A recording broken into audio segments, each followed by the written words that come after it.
कि तो ही मोहि नाते अनेक। मैंने तो ये सारे इतने ही वर्णन किए हैं, लेकिन मेरे और आपके तो बड़े संबंध हैं जिनका वर्णन मैं नहीं कर सकता। तो ही मोहि नाते अनेक, मानिए जो भावे। हे मेरे नाथ, मेरे प्रभु श्री राम, मेरे इष्टदेव, मैं ये नहीं कहता हूं कि मेरा आपके साथ कौन सा नाता बंधना चाहिए। तो ही मोहि नाते अनेक, मानिए जो भावे।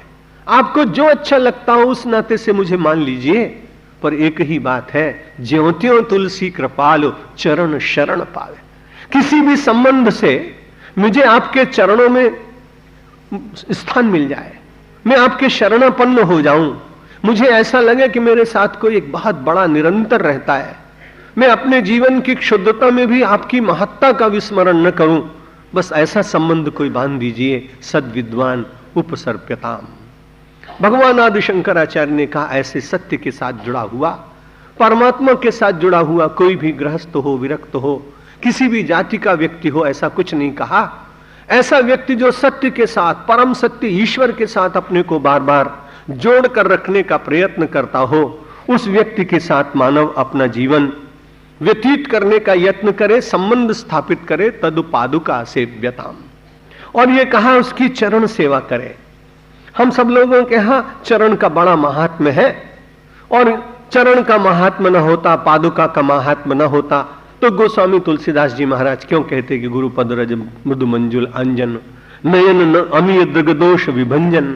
बहुत वंदना की उन्होंने। और जब राज्य का कार्य संभालने का अवसर आया तो सीधे भगवान चित्रकूट में जब भरतलाल जी से मिले हैं तो भरत जी कहते कि महाराज, यहां में से अपने से किसी विश्वस्त व्यक्ति को आप भेज दीजिए, मैं राज्य का संचालन करूंगा, लेकिन अपने किसी प्रतिनिधि को भेज दीजिए।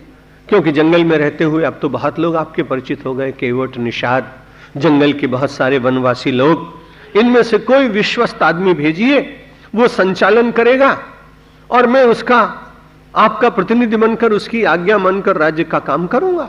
लेकिन नहीं, उनको मालूम था तत्पादुका से व्यताम, इसलिए वहां उन्होंने भगवान श्री की चरण पादुका मांगी। और नंदीग्राम में बैठे पादुका का कितना महात्म्य है, श्रद्धा की बात है ये तो। किनित सेवत पग पावड़ी प्रीति न हृदय समाते, मांगी मांगी आय सुकरति राज काज सब भाते। भगवान आदि शंकराचार्य ने बहुत काल के बाद कहा, सद्विद्वान उपसर्पताम तत्पादुका सेव्यताम।